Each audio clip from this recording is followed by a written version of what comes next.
저는 이 말이 가장 무서웠습니다. 어떤 사색은 성장이 아니라 아주 세련된 도피가 된다는 말이요. 혹시 그런 적 있으신가요? 별일 아닌 그냥 해결하면 되는 현실 하나를 마주했을 뿐인데 갑자기 기분이 저 지하실 뚫고 깊은 바닥으로 떨어지는 느낌이요. 통장 잔고를 확인했을 뿐인데 그냥 돈이 부족하다는 사실로 끝나지 않고 이상하게 나는 왜 아직도 이 모양일까라는 생각까지 가버리는 순간 해야 할 일이 조금 밀렸을 뿐인데 내일 다시 하면 되지가 아니라 나는 결국 끝까지 못 해내는 사람이구나라는 결론으로 가버리는 순간 누가 나를 대놓고 비난한 것도 아닌데 조회수가 안 나오고 일이 꼬이고 연락이 늦어지고 계획이 무너지는 순간마다 이상하게 현실이 나를 향해 이렇게 말하는 것처럼 느껴지는 순간 맞지? 너는 결국 이런 사람이라니까. 저는 이 감정이 참 무서웠습니다. 왜냐하면 이건 단순한 불안이 아니었기 때문입니다. 불안은 그냥 무서울 수 있습니다. 걱정될 수 있습니다. 미래가 막막할 수 있습니다. 그런데 이 감정은 조금 다릅니다. 현실 문제가 생기는 순간 그 문제가 갑자기 내 존재 전체를 심판하는 증거처럼 느껴지는 겁니다. 돈이 부족하다. 그건 원래 해결해야 할 현실 문제입니다. 지출을 줄이거나 수입을 만들거나 우선순위를 다시 정리해야 하는 문제입니다. 그런데 어느 순간 이 사실은 이렇게 바뀝니다. 나는 무능하다. 나는 망했다. 내 인생은 끝났다. 살다 보면 일이 안 풀릴 수 있습니다. 그건 원래 방식이 안 맞았거나 타이밍이 안 좋았거나 준비가 부족했거나 다시 조정해야 할 문제입니다. 그런데 어느 순간 이 사실도 이렇게 바뀝니다. 나는 안 되는 사람이다. 나는 뭘 해도 결국 제자리다. 나는 남들처럼 살 수 없는 사람이다. 이상하지 않습니까? 현실은 아직 결론을 내리지 않았는데 내가 먼저 나에게 판결을 내려버립니다. 아무도 사형 선고를 하지 않았는데 내가 먼저 나를 처형합니다. 저는 이걸 한동안 그냥 우울함이라고 생각했습니다. 의지가 약해서 그런 줄 알았습니다. 멘탈이 약해서 그런 줄 알았습니다. 남들은 그냥 털고 일어나는데 나는 왜 이렇게 작은 일에도 무너질까? 나는 왜 현실을 똑바로 못 볼까? 나는 왜 자꾸 도망칠까? 그런데 가만히 보면 저는 현실에서 도망친 게 아니었습니다. 정확히 말하면 현실을 보는 순간 시작되는 자기 처형에서 도망치고 있었습니다. 이 차이가 중요합니다. 게임을 하면서 시간을 보낼 때가 있습니다. 유튜브를 계속 넘길 때가 있습니다. 침대에 누워서 아무것도 하지 못할 때가 있습니다. 생각으로는 압니다. 이건 도피라는 걸 압니다. 지금 해야 할 일이 있다는 것도 압니다. 현실로 돌아가야 한다는 것도 압니다. 그런데 못 돌아갑니다. 왜냐하면 현실로 돌아간다는 게 그냥 할 일을 처리한다는 뜻이 아니기 때문입니다. 현실로 돌아간다는 건 다시 그 판결문 앞에 서야 한다는 뜻처럼 느껴집니다. 너는 왜 이것도 못했냐? 너는 왜 아직도 이 모양이냐? 너는 왜 늘 이렇게 미루냐? 너는 왜 남들처럼 못 사냐? 그러니까 도망치는 겁니다. 게임이 너무 좋아서가 아닙니다. 침대가 너무 편해서가 아닙니다. 생각하기 싫어서만도 아닙니다. 현실보다 도피가 덜 모욕적이기 때문입니다.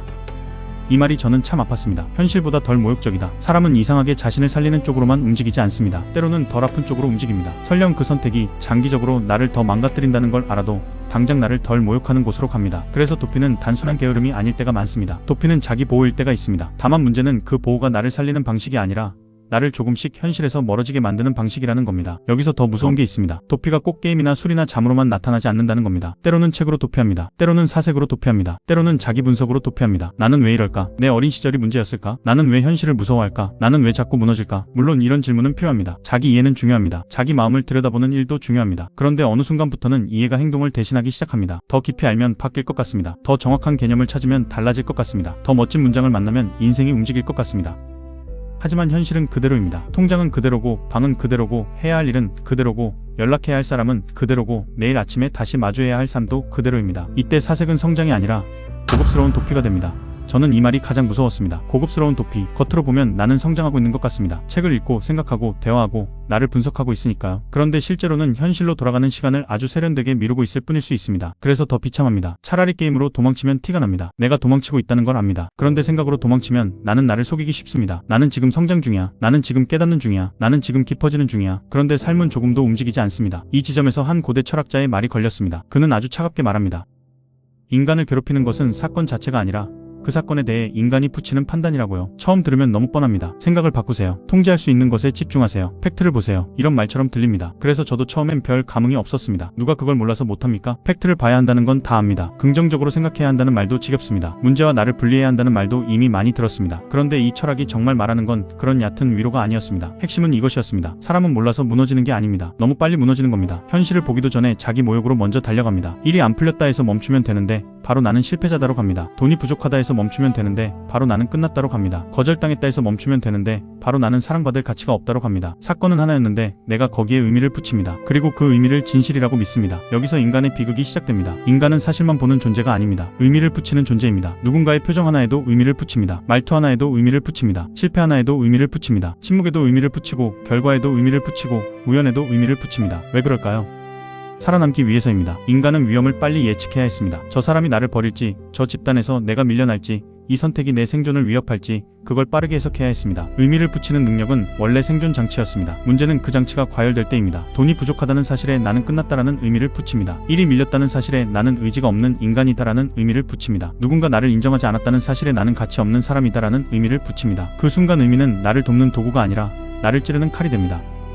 그러니까 중요한 건 의미를 없애는 게 아닙니다. 사람은 의미 없이 살 수 없습니다. 중요한 건 내가 붙인 의미가 진실인지 의심하는 겁니다. 나는 망했다. 정말 사실입니까? 아니면 지금의 고통에 붙인 의미입니까? 나는 끝났다. 정말 사실입니까? 아니면 너무 지친 마음이 만든 판결입니까? 나는 무가치하다. 정말 사실입니까? 아니면 오래 반복된 자기 처형의 언어입니까? 이 구분이 아주 중요합니다. 고통은 진짜입니다. 불안도 진짜입니다. 두려움도 진짜입니다. 창피함도 진짜입니다. 가슴이 답답하고 몸이 무겁고 현실이 무섭고 앞이 안 보이는 감각은 분명히 실제입니다. 하지만 고통이 말하는 결론까지 전부 진실은 아닙니다. 고통은 이렇게 말할 수 있습니다. 힘들다, 무섭다, 지쳤다, 도움이 필요하다. 여기까지는 감정입니다. 그런데 고통이 이렇게 말하기 시작하면 그건 판단입니다. 너는 끝났다. 너는 실패했다. 너는 가치 없다. 너는 다시는 못 일어난다. 이건 감정이 아니라 판결입니다. 그리고 우리는 너무 자주 이 판결에 서명합니다. 자기 처형하는 사람에게 정말 필요한 말은 힘내세요가 아닐지도 모릅니다. 긍정적으로 생각하세요도 아닐 수 있습니다. 운동하세요도 아닐 수 있습니다. 물론 운동은 도움이 됩니다. 몸을 움직이면 머릿속 과열이 잠깐 꺼집니다. 잡생각이 줄고 몸에 에너지가 돌고 현실을 조금 덜 무너진 상태로 볼 수 있습니다. 하지만 운동이 인생을 해결해주지는 않습니다. 운동은 문제를 없애는 게 아니라 무너진 상태로 문제를 보지 않게 해줄 뿐입니다. 그 정도만 해도 큰 도움입니다.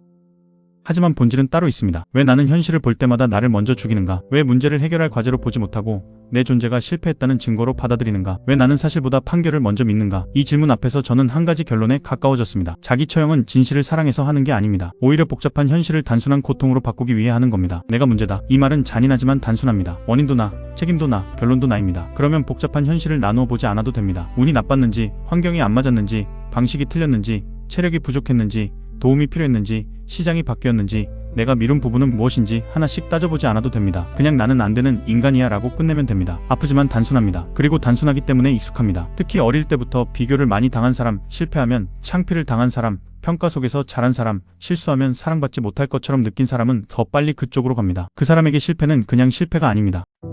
존재 위협입니다.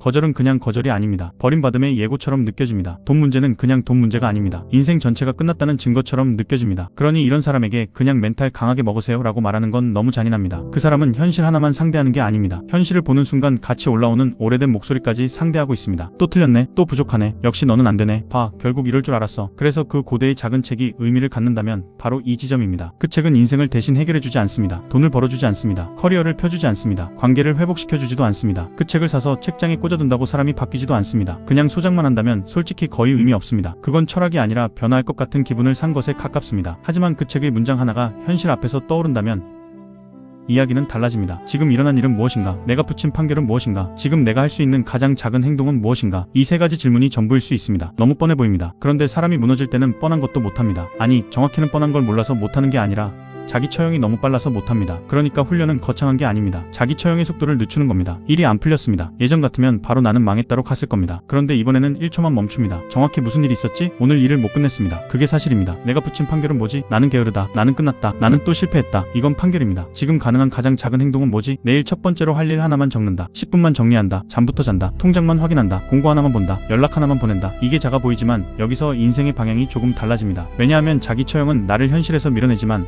작은 행동은 나를 현실로 다시 데려오기 때문입니다. 현실로 돌아간다는 건 대단한 성공을 한다는 뜻이 아닙니다. 현실로 돌아간다는 건 나를 죽이지 않은 채 문제 앞에 서는 겁니다. 이게 어렵습니다. 정말 어렵습니다.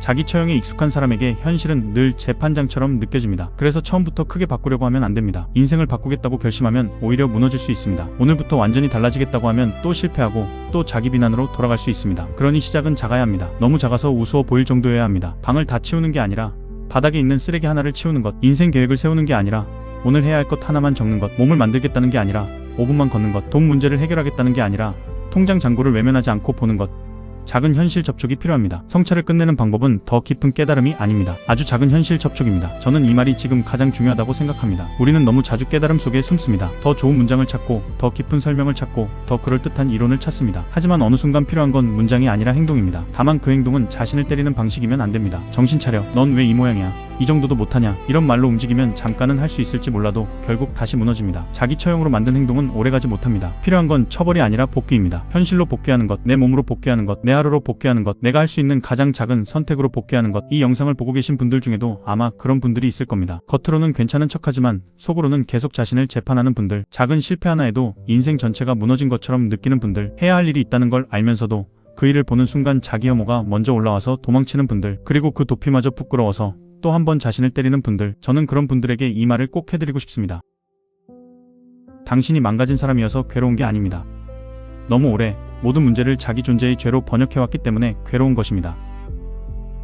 실패했다고 해서 당신이 실패작인 것은 아닙니다. 돈이 부족하다고 해서 당신의 가치가 부족한 것은 아닙니다. 도망쳤다고 해서 당신이 끝난 인간인 것도 아닙니다. 당신에게 필요한 건 더 강한 자기 비난이 아닙니다. 이미 충분히 많이 맞았습니다. 이제 해야 할 일은 하나입니다. 문제를 보되 자신을 처형하지 않는 것, 현실을 보되 자기 모욕으로 도망치지 않는 것, 고통을 느끼되 그 고통이 내리는 모든 판결에 서명하지 않는 것.